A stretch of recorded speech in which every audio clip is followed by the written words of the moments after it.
Hello students, welcome to EPG Pathshala. I am Dr. Neeti Goyal, Assistant Professor, Department of Commerce, Indira Gandhi National College, Ladwa, District Kurukshetra. Today, we are going to discuss regulatory framework across nations and human resource management. Learning outcome. After completing this module, the students will be able to know organizations, regulating multinational organizations, regulations of multinational by international organizations, social accountability 8000, NGOs, Indian labor laws. Everybody should know the law of the country in which he is residing, as ignorance of law is not considered in the court of law. Nobody can be excused for any mistake of law out of ignorance or illiteracy. Person who ignores law is liable for punishment. MNCs operate in multiple nations and they also have to adhere to the laws of each and every country where they operate. An organization can avoid costly penalties by complying to the local laws impacting business and keeping up to date with them. Every country has its own rules and regulations which need to be complied by the organization. As far as HRM is concerned, an organization must comply with all safety, health regulations and other relevant legislation applicable to the jurisdiction where the organization operates.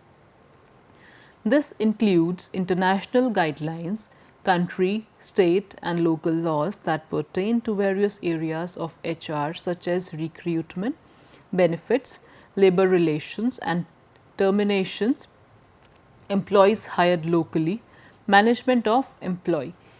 Keeping up to date with legislation ensures that the organization remains compliant and avoids costly penalties. Increasing globalization has seen large organizations doing business internationally or setting up operations overseas. Ensuring legal and regulatory compliance can be very challenging in a foreign environment where laws and business practices may be different. HR professionals must be well versed in the ever changing arena of employment law to minimize the organization's liability in all aspects of HR operations. Human resources professionals must also take note of ordinances and implementing regulations and precedents set by federal and state courts and rulings of administrative agencies, other agencies enforcing employment related laws such as the Equal Employment Opportunity Commission and the National Labor Relations Board. Regulation of multinational by international organizations, Business and Human Rights Resource Center, United Nations Global Compact, International Labour Organization, Organization for Economic Cooperation and Development, Clean Clothes Campaign, Regional Integration, the European Union. Business and Human Rights Resource Center. Business and Human Rights Resource Center is an independent organization having no concern with any government, religion, politics, nor it has any economic interest. The Business and Human Rights Resource Center tracks performance of around 7,000 companies operating in over 180 countries.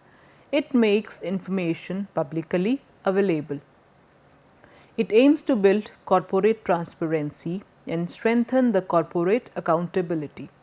It also aims at advancing human rights in business and eradicating abuse. It makes companies address human rights concerns through communities and NGOs. It helps protect vulnerable people and communities against abuses.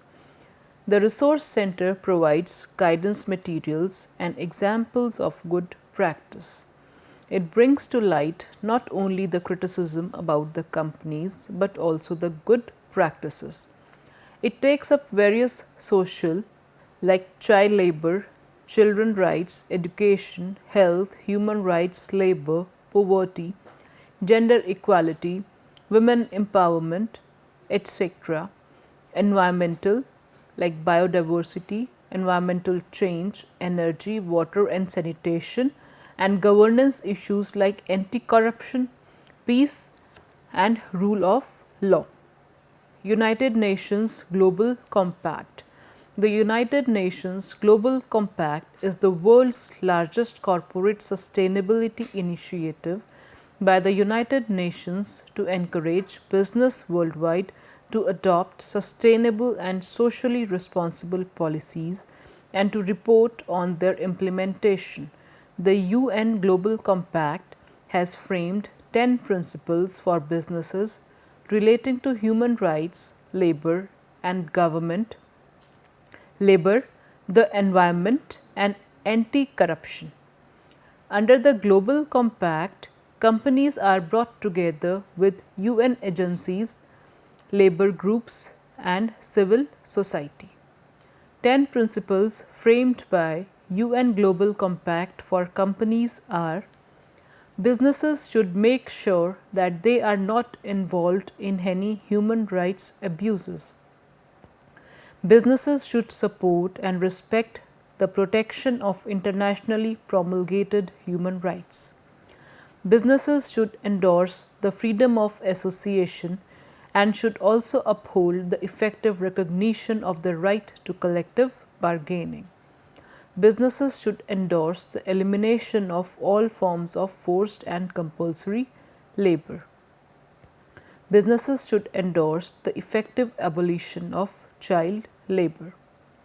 Businesses should endorse the elimination of discrimination in employment and occupation. Businesses should hold a precautionary approach to environmental changes. Business should undertake initiatives to promote environmental responsibility. Should encourage the development and diffusion of environmentally friendly technologies, and also work against corruption in all its forms, including extortion and bribery. International Labour Organization (ILO). International Labour Organization is an agency of United Nations which deals with labor problems such as international labor standards, social protection and work opportunities for all. The International Labour Organization registers complaints against entities that violate international rules. However, it does not take action on governments. Multinational corporations have to adhere to the workplace related principles identified by the ILO. Through trade unions, labor movement lobby international organizations and have been successful in getting framed some work principles which should be respected by all nations. The principles offer guidelines to MNEs, governments and employers and workers organizations in such areas as employment, training, conditions of work and life, and industrial relations, for example, freedom of association, collective bargaining, abolition of forced labor, non-discrimination in employment, etc. In 1967, the ILO prescribed a code of conduct known as Tripartite Declaration of Principles concerning MNEs and social policy for multinationals. Organization for Economic Cooperation and Development (OECD). The OECD guidelines for multinational enterprises are the recommendations which have been addressed by governments to provide principles and standards for responsible business conduct. The principles and standards are voluntary in nature and are consistent with applicable laws. The guidelines are a supplement to national law but not a legal binding. The guidelines establish that the firms should respect human rights in every country in which they operate. Companies should also respect environmental and labor standards and have appropriate due diligence processes in place to ensure this happens. The guidelines aim to ensure that the operations of the business enterprises are in harmony with policies framed by the government. Mutual confidence between enterprises and the societies in which they operate get strengthened. The foreign investment climate gets improved and also aims to enhance the contribution to sustainable development made by multinational enterprises. Clean Clothes Campaign. Alliance of garment industries, labor unions and non-governmental organizations is Clean Clothes Campaign. The campaign focuses on improving the working conditions in the garment and sportswear industries.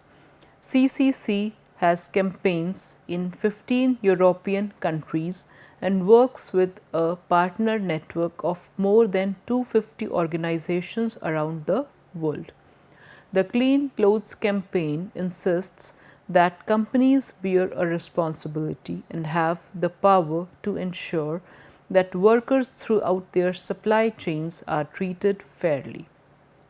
The Clean Clothes Campaign has developed a code of labor practices for the apparel industry, including sportswear, based upon the conventions of United Nations International Labour Organization.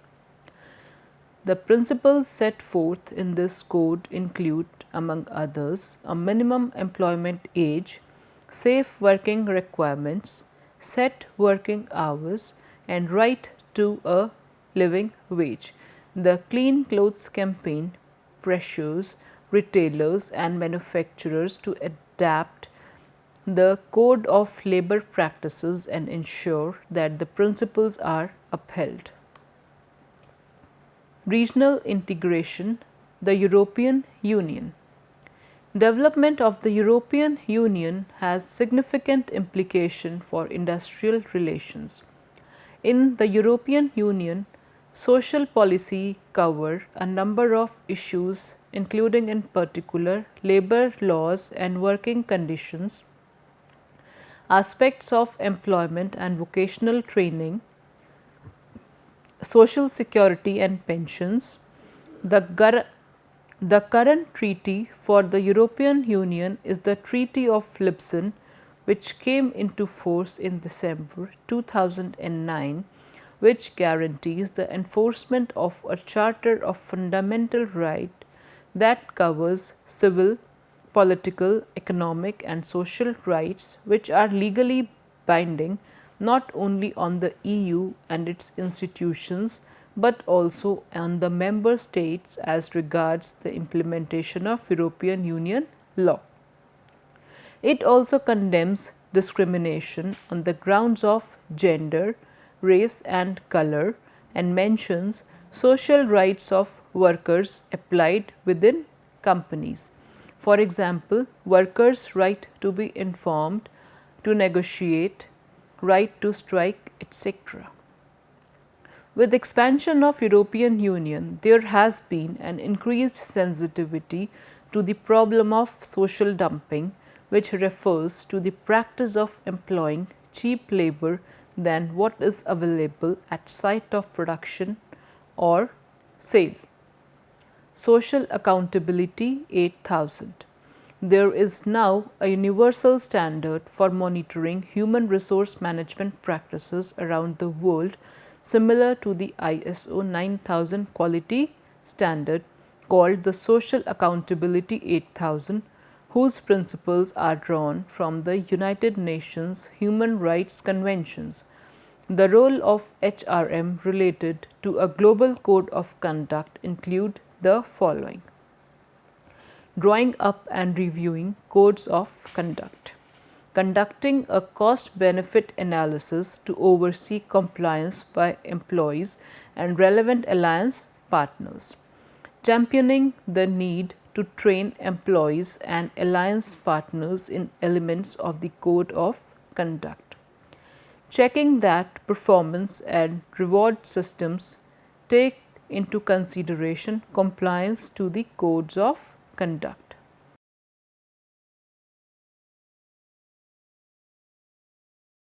non-government organizations (NGOs).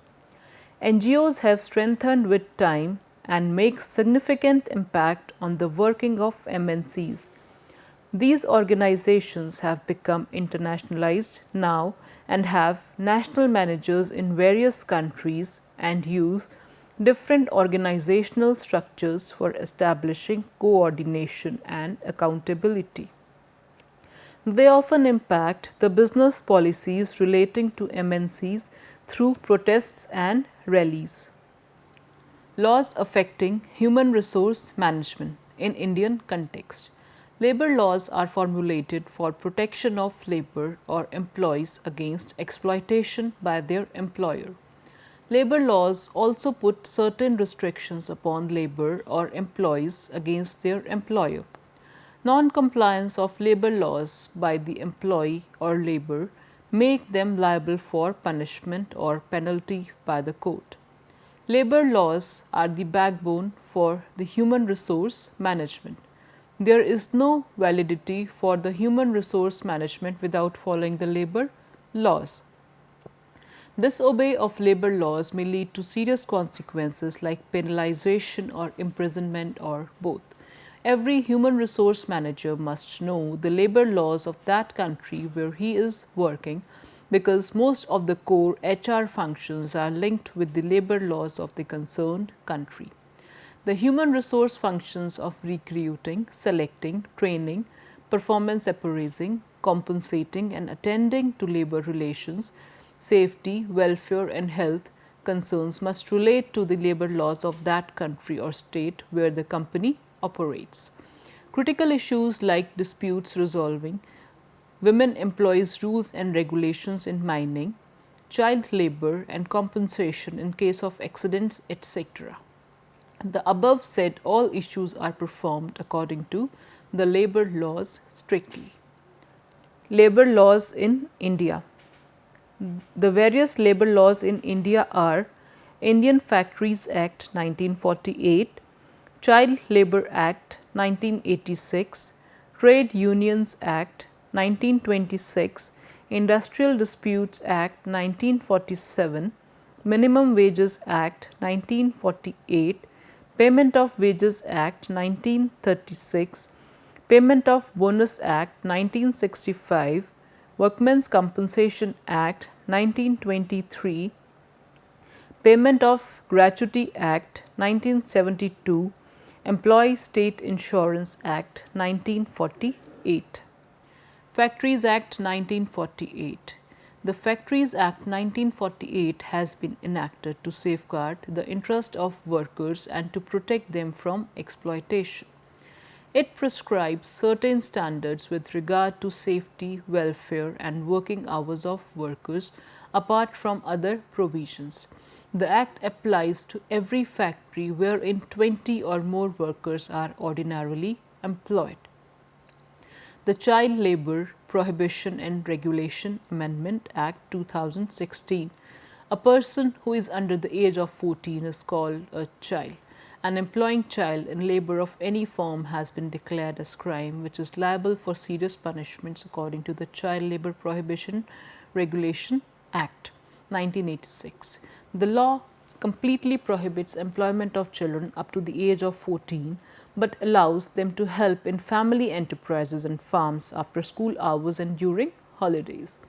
Children working as artists in entertainment industry such as films, television serials or any such other entertainment or sports activities except the circus have been granted exemption if the work does not affect their school education. The Act also bans employment of children between 15 to 18 years in hazardous works in synchronization with the Right to Children to Free and Compulsory Education Act 2009. The Trade Union Act 1926. The trade unions are formed by workers voluntarily relating to specific trade, industry or a company to help and protect their interests and welfare by collective action.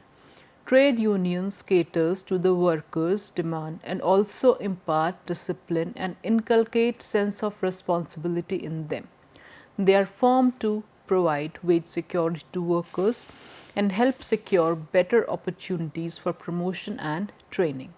Secure jobs and provides for improved service conditions, improve working and living standard of workers, provide facilities for education, recreation and cultural activities, facilitate technological advancement of workers, promote individual and collective welfare, provides opportunity to participate in management for taking decisions regarding workers and to take disciplinary action against the worker who commits indisciplinary action. Some well known central trade union organizations in India: All India Trade Union Congress AITUC, Bharatiya Mazdoor Sangh BMS, Center of Indian Trade Unions CITU, Hindu Mazdoor Kisan Panchayat HMKP, Hindu Mazdoor Sabha HMS, Indian Federation of Free Trade Unions, Indian National Trade Union Congress, National Front of Indian Trade Unions, National Labour Organization, Trade Unions Coordination Center, National Mazdoor Union. Industrial Disputes Act 1947. The purpose of Industrial Dispute Act of 1947 is to ensure securing industrial peace and harmony by establishing machinery and procedure for the investigation and settlement of industrial disputes by negotiations. This act deals with the issues such as layoff and retrenchment processes of the employees, procedures and rules for strikes and lockouts of the company. The Act aims to protect the workman from being a victim of his employers. It ensures social justice to both employers and employees. The Act promotes collective bargaining and aims to maintain a peaceful atmosphere in industries. Payment of Wages Act 1936. The Payment of Wages Acts regulate the payment of wages to certain classes of persons employed in industry. The Act guarantees payment of wages on time and without any deductions except those authorized. Provides for the responsibility of payment of wages, fixation of wage period, time and mode of payment of wages. Casts upon the employer a duty to seek the approval of the government for the deductions made by him and permission for such fines imposed by him. Provides for a machinery to hear and decide complaints regarding the deduction from wages or delay in payment of wages. Provides for penalty for wrongful claims. The Payment of Bonus Act 1965. The Payment of Bonus Act was formed with an objective for rewarding employees for their good work for the organization. It is a step forward to share the prosperity of the establishment reflected by the profits earned by the contributions made by capital, management and labor with the employees. The Act aims to improve statutory liability to pay bonus in case of profits or losses, to prescribe formula for calculating bonus, to prescribe minimum and maximum percentage bonus, to provide of set off or set on mechanism, to provide redressal mechanism. Payment of Gratuity Act 1972. The main purpose and concept of gratuity is to help the workman after the retirement, whether the retirement is the result of the rules of the superannuation or physical disability or impairment of the vital part of the body. Gratuity is given to every employee without any consideration who has served the organization for more than 5 years. Employees State Insurance Act 1948. Scheme of health insurance for industrial workers is provided by Employee State Insurance Act. The Act provides for compulsory state insurance to cover certain benefits in the event of sickness, maternity, and employment injury to workmen employed in or in connection with the work in factories other than seasonal factories. Employee State Insurance Corporation looks after the matter relating to the Act. Employees Provident Fund Scheme 1952. The Constitution of India, under Directive Principles of State Policy, provides that the state shall, within the limits of its economic capacity, make effective provision for securing the right to work, to education, and to public assistance in cases of unemployment, old age, sickness and disablement, and undeserved want. The Employees Provident Fund Organization is a statutory body of Government of India under the Ministry of Labour and Employment. It administers a compulsory contributory provident fund scheme, pension scheme, and an insurance scheme. It is one of the largest provident fund institutions in the world in terms of members and volume of financial transactions that it has been carrying on. Applicability of the Employees Provident Fund Scheme. The Act applies to whole of India except Jammu and Kashmir. The Act is applicable to every establishment which has been specified under Schedule 1 of the Act or any specific activity notified by central government in the official gazette. Employing 20 or more persons, cinema theatres employing 5 or more persons. The Workmen Compensation Act 1923. Employees Compensation Act 1923 entitles an employee to get compensation from employer for accidents arising out of and in course of employment. The Act was amended in the year 2009. The Workmen's Compensation Amendment Bill 2009 provides for the payment of compensation to workmen and their dependents in case of injury or death by industrial accidents. List of persons included in the definition of workmen has increased.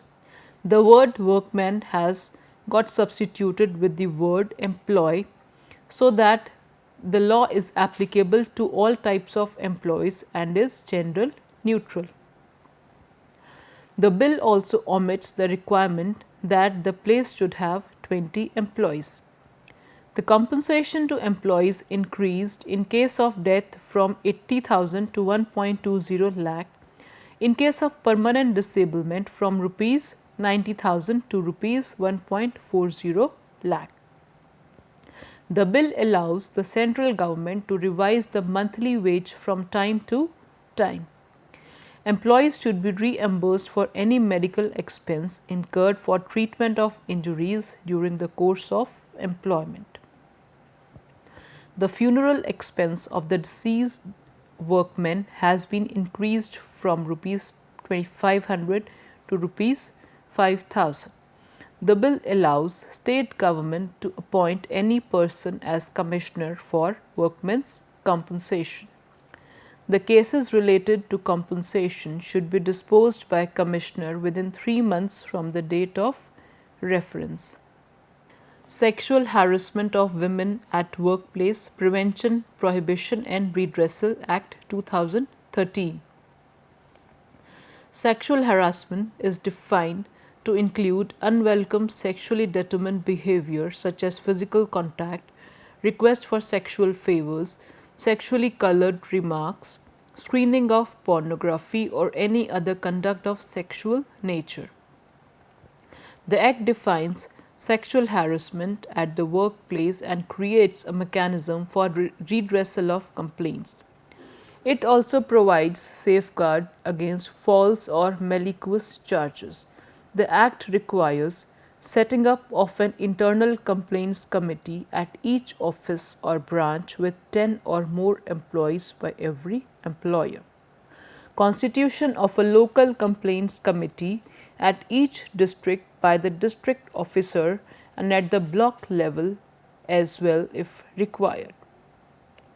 The complaints committee has been vested with the powers of civil courts for gathering evidence. The complaints committee are required to provide for conciliation before initiating an inquiry if requested by the complainant. The Act provides for penalties or non-compliance with the provisions of the Act. Repeated violations may lead to higher penalties and cancellation of license or registration to conduct business. Maternity Benefit Act 1961. To safeguard the employment of women during the time of maternity, the Maternity Benefit Act 1961 has been framed. The Act also provides for maternity leave and entitles women to be paid full during the leave period to take care for the child. The amendments to the Act in 2016 seeks to increase maternity leave period to 26 weeks in all establishments including private sector. L'Oreal India has enhanced maternity leave to 26 weeks from 14 weeks earlier in an effort to retain high potential employees. It is also providing other facilities such as pre-commute assistance for expecting women employees starting from the 6 months of pregnancy and child care allowance for 2 years from the date of delivery, reduced work hours for 2 continuous weeks immediately after resuming work. L'Oreal India will also offer flexible working options to each parent as well as pre- and postnatal support and employee well-being sessions and dedicated human resource and management support. Conclusion. The human resource management cannot work in isolation. It has to adhere to the laws of the state in which it is operating, the local laws as well as the international laws pertaining to the various HR functions. The laws in each country administer and covers major regulations and statutes in the whole scope of employment, which includes workers and business. Every country has its own laws relating to labor depending upon the requirements of the business, economy and people. Labor laws include laws relating to industrial disputes, compensation, maternity, layoff and retrenchment. The laws of every country are different from each other. The HR manager has to frame policies for the overall organization in such a way that the overall organization policy remains same while respecting the local differences. Thank you.